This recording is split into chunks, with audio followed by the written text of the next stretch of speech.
Hello বন্ধুরা, আমি শাকবন্ডিল। এখন আমি করব ধানুষ অভিনীত এবং পরিচালিত নেটফ্লিক্সে সদ্য মুক্তিপ্রাপ্ত তামিল ছবি ইডলি কারায়ের রিভিউ। এই পার্টিকুলার সিনেমাটার শুধুমাত্র ভালো দিক নিয়ে আলোচনা হবে, তার কারণ ছবিটার মধ্যে আমি সত্যি বলতে খারাপ দিক কিছু খুঁজে পাইনি। ছবিটার গল্পটা খানিকটা এরকম যে ধানুষের ক্যারেক্টারের বাবা ছবির একদম শুরুতে মারা যাচ্ছে এবং তার বাবা একটা ইডলি শপ চালাতো, ইডলির দোকান।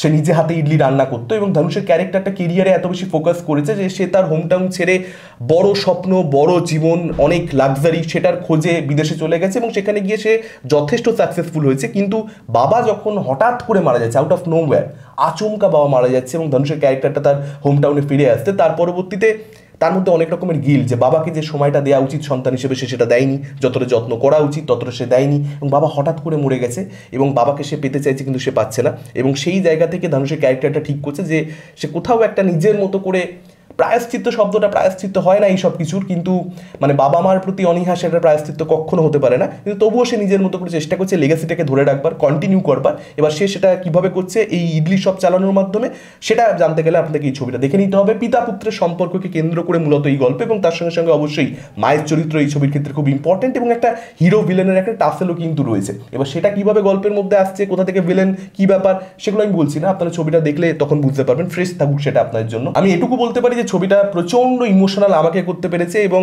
আপনাদের সকলকে করতে পারবে, এটা আমার বিশ্বাস। যে কারুর কাছে একটা নিঃসন্দেহে ভালো ছবি, আমার কাছে স্পেশালি ভালো ছবি। মানে কিছু ছবি এরকম হয় যেখানে আপনার ব্যক্তিগত কারণ থাকে যেটার জন্য আপনি ছবিটার মধ্যে প্রচণ্ড বেশি ইনভেস্টেড হয়ে গেছেন, প্রোটাগনিস্টের সঙ্গে প্রচণ্ড বেশি রিলেট করতে পারছেন, তার সিচুয়েশনটা আপনি ফিল করতে পারছেন, কারণ ব্যক্তিগত জীবনে আপনি সেরকম একটা পরিস্থিতির মধ্যে দিয়ে গেছেন, সেরকম ফেজের মধ্যে দিয়ে গেছেন বা আপনি সেই ফেজের মধ্যে দিয়ে এখনও যাচ্ছেন।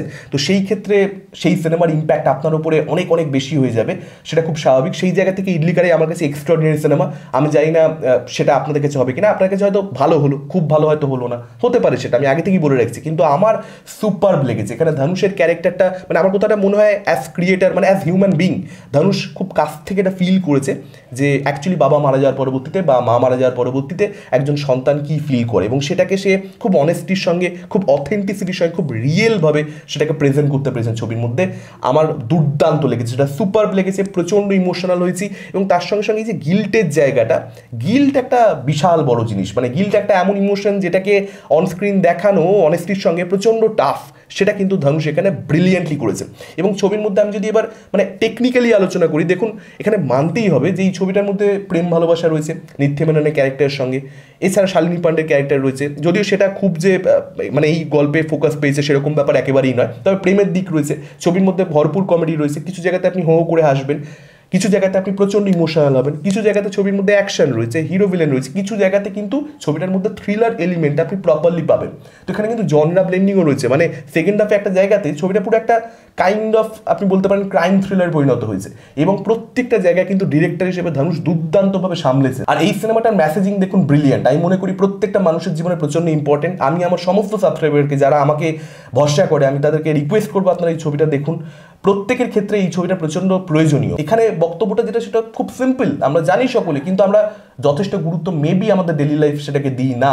প্রত্যেক দিন কোনো একটা জিনিস মানা এবং সেটার পেছনে এফোর্ট দেওয়া, এটা টাফ ব্যাপার, বলতে যতটা সোজা করতে ততটা সোজা নয়। সেটা সিম্পল, বাবা মাকে সময় দেওয়া, দ্যাটস ইট। বাবা মার প্রতি কোনো ধরনের অবহেলা না করা, নিজের কেরিয়ার, ওয়েলথ এবং বড়লোক হওয়া, লাক্সারিয়াস একটা লাইফ, সব কিছু থাকবে, কিন্তু বাবা মা না থাকলে কোনো লাক্সারি এনাফ নয়। মানে লাক্সারি আপনার সঙ্গে থাকলেও তখন সেই লাক্সারিয়াস লাইফটাকে আপনি এনজয় করতে পারবেন না।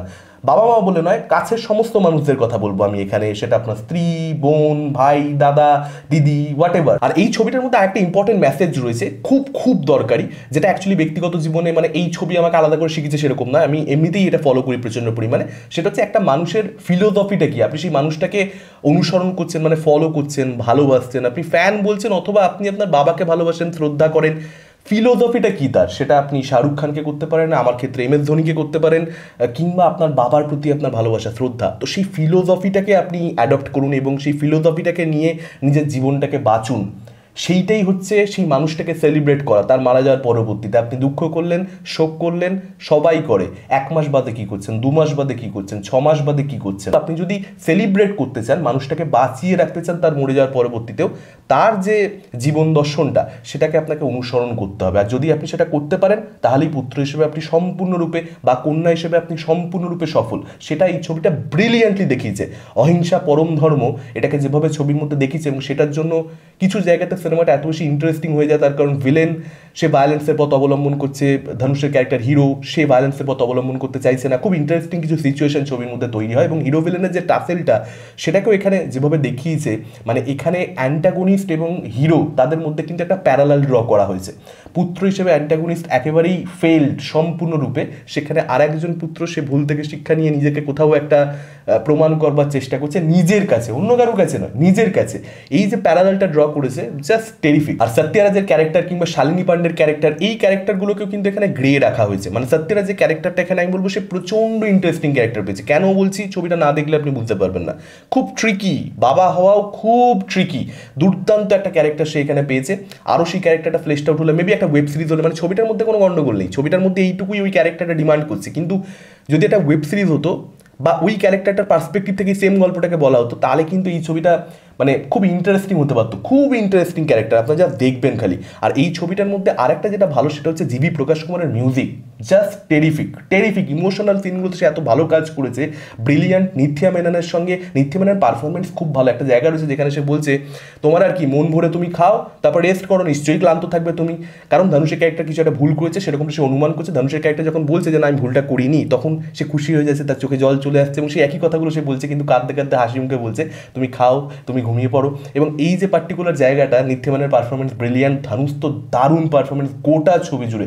ধানুষ দেখুন ব্রিলিয়ান্ট অ্যাক্টার। মানে একটা কথা আমাকে মানতেই হবে যে ওখানে যেরকম আল্লু অর্জুন রয়েছে বা থালাপতি বিজয়, অজিত কুমার রয়েছে, প্রভাস রয়েছে, সেরকম বলিউডে শাহরুখ খান রয়েছে, সালমান খান রয়েছে, যারা বড় ছবি করছে, বড় ছবি। কিন্তু রিয়েল ছবিগুলো কারা করছে? একটা নানি নেই বলিউডের কাছে, একটা ধানুষ নেই, একটা কার্থি নেই, এইটা প্রবলেম। আর পাড়া প্রতিবেশী খুবই ইম্পর্টেন্ট জিনিস। সিনেমাতে শুরুতেই একটা ডায়লগ রয়েছে যেখানে মা ধানুষের ক্যারেক্টারকে বলছে যে আমার পাড়া প্রতিবেশীরা আমার রিলেটিভের মতন, এবং সেই কথাটা গোটা ছবি জুড়ে প্রমাণিত হতে দেখতে পাওয়া যায়। খুব সুন্দর দেখিয়েছে সেটা সত্যি বলতে, এবং সেটা আমি অ্যাকচুয়ালি ফিল করেছি বিগত 2 মাসে, যে অ্যাকচুয়ালি কিন্তু পাড়া প্রতিবেশী এবং বন্ধুবান্ধব তারা কিন্তু সবার আগে এসে আপনার বিপদে দাঁড়াবে। তার সঙ্গে সঙ্গে এখানে না একটা বাছুরের চরিত্র রয়েছে, এক্স্যাক্টলি একটা বাছুরের চরিত্র রয়েছে, এবং সেই ক্যারেক্টারটা এতটা ভালো। এবং সেখানে ড্রিম সিকোয়েন্স রয়েছে ধানুষের ক্যারেক্টারের, মানে এত সুন্দর। সেখানে বাবাকে ধানুষের ক্যারেক্টার দেখতে পায়, মানে এত হার্ট টাচিং না, বিশ্বাস করুন আপনারা না দেখলে বুঝতে পারবেন। আর গুড ডিডস উইল স্টে, মানে ভালো কাজের একটা রেজাল্ট থাকেই। মানে সেটা ভগবদ্গীতায় যদিও শ্রীকৃষ্ণ বলেছেন যে কর্ম করে যাও, ফলের আশা করো না, কিন্তু আসলে ইউনিভার্স আপনি যদি ভালো করেন আপনার সঙ্গে ভালো হয়ে যাবে অটোমেটিক্যালি। কিভাবে হচ্ছে আপনি কল্পনা করতে পারবেন না, বুঝতে পারবেন না, কেন হচ্ছে সেটাও আপনি জানবেন না, কিন্তু হয়ে যাচ্ছে। তো সেই জিনিসটা কিন্তু এই ছবির মধ্যে খুব সুন্দরভাবে উঠে আসে। বাবার যে চরিত্রটা, সে স্টুডেন্টদেরকে বিনা পয়সায় ইডলি খাওয়াতো, এবং সেটার সুফলটা ধানুষের ক্যারেক্টার এমনভাবে পাচ্ছে, বিশ্বাস করবেন না। আজকে সকালবেলা আমার মা আমাকে বলছিল যে বাবা মায়ের পাপ পুণ্যের ফলটা কোথাটা সন্তানকে ভোগ করতে হয়, এবং সেটা আমি তারপরে ছবিটা দেখলাম ইডলি কারাই, এবং তারপরে আমি ছবিটার মধ্যে এরকম একটা জিনিস দেখছি। তো ব্রিলিয়ান্ট একটা সিনেমা হয়েছে যেটার ক্লাইম্যাক্স সুপার, এবং ক্লাইম্যাক্সে গিয়েও অ্যান্টাগনিস্টের সঙ্গে যে ট্রিটমেন্টটা ধানুষের ক্যারেক্টারটা দিচ্ছে, আমি ডিটেলসে ঢুকছি না, যা করাচ্ছে শাস্তি স্বরূপ, জাস্ট টেরিফিক। দুর্দান্ত ছবি হয়েছে, must watch must watch must watch. আপনাদের মতামত কি ছবিটা যারা দেখেছেন ডেফিনেটলি কমেন্ট করে আমি জানাতে পারেন। এই ভিডিওটা ভালো লাগলে লাইক করতে পারেন, শেয়ার করতে পারেন। আমাদের চ্যানেল নতুন হলে চ্যানেলটাকে অবশ্যই সাবস্ক্রাইব করতে পারেন। আজকের মতন টাটা, চোখ পরবর্তী ভিডিওতে।